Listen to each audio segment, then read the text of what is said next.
So in this question, we have to calculate RMS. VRMS is how much?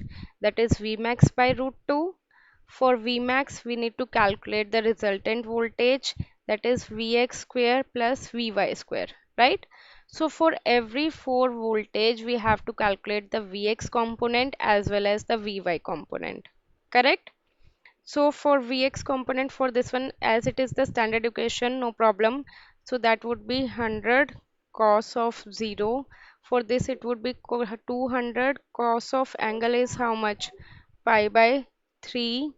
For this one is how much? It is in the cos form. First we need to convert it into the sine form. So that would be minus 50, yeah, sine of 500t plus of 90 degree.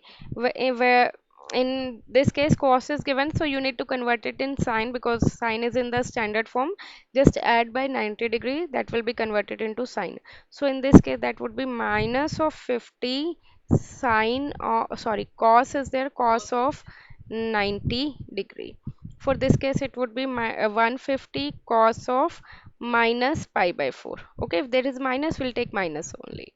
Again for the sine component, 100 sine 0. For this it would be 200 sine of pi by 3. For this it would be minus 50 sine pi by 2. For this would be 150 sine of minus pi by 4. Okay, these are all the x component added, then we'll get the value of Vx. These are all y component added, then we'll get the Vy value. Put this value here, then we'll get the Vmax value. After this we'll get the RMS value.